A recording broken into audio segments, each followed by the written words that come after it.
the power dies. The hum of your heater cuts out mid-breath. You're staring at a dark screen, your phone's battery dying faster than your hope. Outside, the city is a frozen tomb. Streets are slick with ice, cars abandoned in snowy drifts. A wind that bites like knives. Inside your home once warm, once safe is turning into a freezer. Furniture is cold metal, walls are icy, every room a challenge. Pipes are about to explode. Food is about to rot or freeze solid. Hypothermia isn't tomorrow's problem, it's tonight's threat. But panic won't save you. Only science, scraps, and strategy can. Step 1. Pick your fortress. The smallest, tightest room in your home. A closet, a bathroom, a windowless bedroom. Big rooms eat heat. Small rooms trap it. Seal it like a tomb. Towels, blankets, old clothes, duct tape, trash bags, stop every crack. Every leak is degrees lost.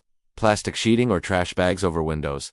Ugly, yes. Effective, absolutely. Congratulations, you've just created a primitive thermal shelter. Now, get ready to huddle, because the next step isn't comfort, it's survival. The cold is relentless. It's creeping under your door, snaking along the floor, wrapping around your body. Your body is the furnace now. Every beat, every calorie burned is your only heat source. But heat leaks everywhere through your head, your hands, your feet. Layers are your shield. Thin, loose layers trap air. Air is insulation. Start with a base layer, long underwear, thermal shirt. Middle layer, fleece hoodie, wool sweater. Outer layer, jacket, blanket, sleeping bag, hat on, gloves on, 2 pairs of socks, wool beats, cotton, every time. Wet cotton is a death sentence. If you don't have enough clothes, improvise. Wrap yourself in blankets, towels, old coats. Look ridiculous. Stay alive. That's what matters. Sit on something insulated. Cardboard, a yoga mat, a pile of old clothes. Don't touch the cold floor with bare skin. Heat escapes fast through conduction, convection, radiation, and sweat. Kills you through evaporation. Your mission: create a portable microclimate. You are the center of a tiny heated world in a frozen city. And here's the twist. The cold isn't just uncomfortable. It's a predator, and every wrong move tonight could be your last. Heat. It's the difference between life and a frozen grave. But not all heat is safe. Not even close. Forget the gas stove. Forget the oven. Forget running a generator in the garage. That's not heat. That's instant danger. Carbon monoxide is silent. It's invisible. It kills before you even realize it. So what do? First, body heat. Huddle. Pile under blankets. Sleeping bags. Anyone with you. Shared heat is free, safe, and shockingly effective. Humans are living, breathing 98-degree space heaters use it. Second, safe indoor heaters only if you planned ahead. Indoor-rated propane or kerosene heaters. Crack a window, run in short bursts. Never sleep with them on. They still produce combustion gases. Respect them, or they'll take you out. Third, hot water bottles. Boil water outside. Pour into bottles or old soda containers. Wrap in towels, slide them under blankets. Instant portable heat that lasts hours. Fourth, candles in a small sealed room. A few sturdy candles can raise the temperature a couple of degrees. That could be the difference between shivering all night or surviving. Always in safe holders. Never leave unattended. The science is simple. Heat is energy. Trap it, protect it, insulate, layer, seal. Use safe sources. One mistake here, and all your planning is worthless. Cold kills faster than hunger. But water or the lack of it can be just as deadly. Frozen pipes explode. Faucets crack. Basements flood when the power returns. Disaster doesn't announce itself, it just happens. Step 1. Prevent frozen pipes. Open every faucet to a slow drip. Just a pencil-thin stream. Moving water freezes slower. Wrap basement and garage pipes with towels, old clothes, even newspaper, anything to slow the cold. Step 2. Drinkable water. Your hot water heater. It's an emergency reservoir. Turn off the power or gas, open the drain, and voila 4260 gallons of potable water. Don't have that. Fill every sink, tub, and bucket immediately. City water pressure fails fast. Step 3. Melting snow for water only outside. Bringing snow indoors adds moisture, making the cold worse and causing mold. Boil outside, then bring the water in. Science is on your side. Hydration equals body heat.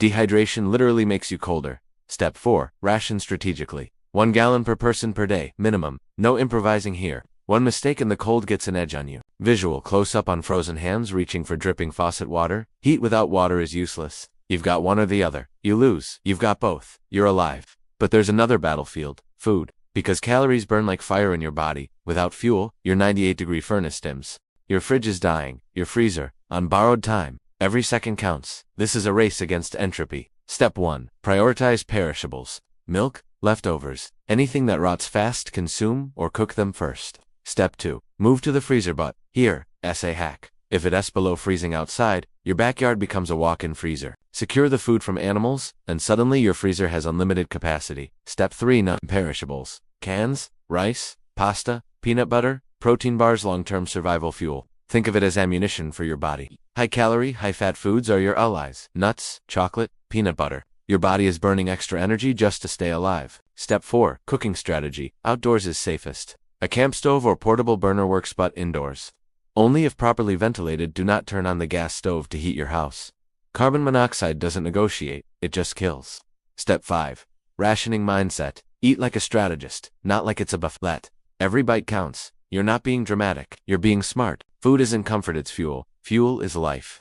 Miss this, and even the warmest clothes, the coziest blankets, won't save you.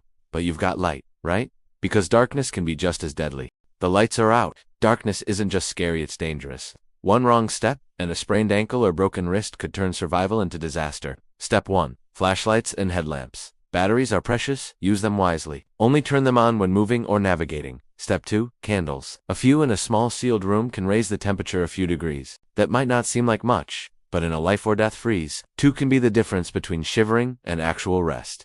Always use sturdy holders, and never leave them unattended.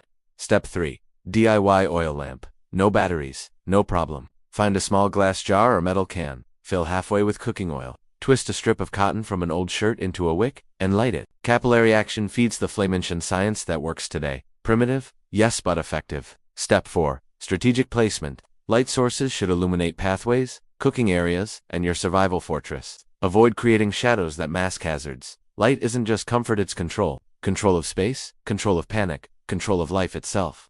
Isolation is lethal. The cold is bad, but being cut off from information and help kills hope faster than frostbite. Step 1. Emergency radio. Hand crank, battery-powered or solar tune. In local updates, shelters, weather warnings. Every piece of information is a weapon against uncertainty. Step 2. Phone conservation. Your phone is now a last resort tool, not an entertainment device. Turn off Wi-Fi, Bluetooth apps, everything drains power. Only use it for emergency calls or crucial updates. Step 3. Community check-ins. If your neighbors are trapped too, go to them. Knock on doors, especially the elderly or disabled. Share information, supplies, even warmth. In a blackout, your neighborhood becomes a survival network. Alone, you're vulnerable. Together, you're strong. Step 4. Signal and backup. Have whistles, mirrors, or flags ready. If rescuers or other survivors appear, you need ways to communicate without electronics. Remember, survival isn't just about heat and food, it's about connection. Every shared piece of knowledge, every helping hand, is another layer of defense against the cold and the chaos. But now, the moment you've been preparing for, the payoff. The grid might flicker back, the furnace might roar, the lights might return. But are you ready to step into a world that's not the same as it was before? You've survived the blackout, or so you think. A flicker, a hum, a moment of hope. The power teases you. Will it stay, or vanish again? Step 1. Stay cautious. Don't rush to turn on every appliance. A sudden surge can fry electronics, or worse, trigger fires in houses already weakened by cold. Step 2. Check the furnace safely. It roars back, a comforting growl. But don't assume everything is fine. Pipes may be damaged, water may still be frozen. One wrong move and your warm fortress becomes a trap. Step 3. Assess your supplies. The food you scavenged, the water you secured, the candles and heaters you rigged. Now is the moment to see what worked, what didn't, and what you still need. You're not done surviving. You're transitioning from emergency mode to recovery mode. Step 4. Mental shift. The blackout ends, but the fear lingers. Your mind is now trained to notice threats, anticipate failures, and respect the fragility of modern life. That vigilance is your new survival tool. Step 5. Prepare for the next wave. Blackouts aren't always one. Snowstorms, system failures, cyber attacks. Your city is vulnerable. The knowledge you just applied, it's now a blueprint for the next crisis. The cold may retreat, the lights may return, but your new reality is clear. Survival isn't luck, it's preparation, science, strategy, and sometimes controlled chaos. The final steps are coming. Water, food, heat, they've been secured. Communication has saved lives. But now there's one last frontier to ensure your safety. The ultimate tip for thriving, not just surviving. You've survived, but survival isn't enough. You need to thrive. That means turning scarcity into strategy, fear into focus. Step 1. Optimize your microclimate. That tiny sealed room, keep it tidy. Rotate blankets and hot water bottles to maximize warmth. Adjust insulation around windows and doors.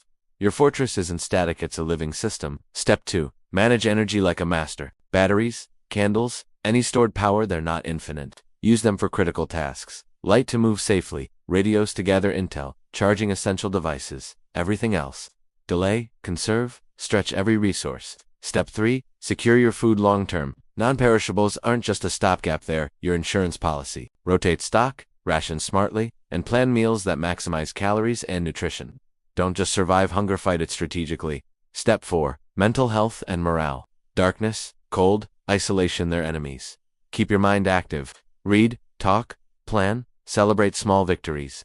Every candle lit, every hot meal eaten, every hour survived, it's proof you can win. Step 5. Community matters more than ever. Check on neighbors, exchange tips, pool resources. In a post-apocalyptic blackout, a connected community isn't just social, it's life-saving. You're no longer reacting to disaster, you're mastering it. You've moved from panic to preparedness, from desperation to control. And as the city slowly stirs back to life, you know you're ready for whatever comes next. But every survival story has one final truth. The twist that separates the prepared from the lucky, the survivors from the casualties. The ultimate insight that will change the way you see winter blackouts forever. You survived the blackout. You mastered heat, water, food, light, and communication. You became the architect of your own safety. But here's the final truth most people never realize. Survival isn't just about what you have, it's about what you do with what you have. Step 1. Anticipate the next crisis. Blackouts are temporary.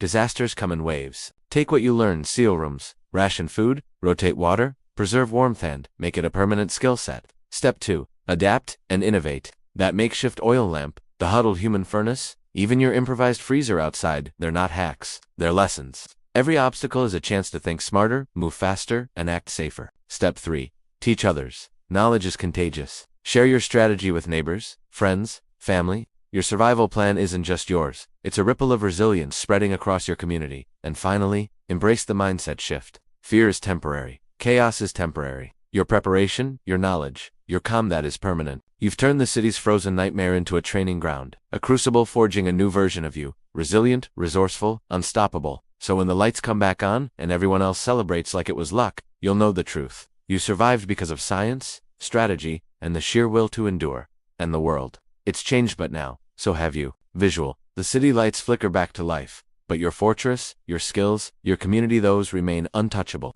You are ready, always.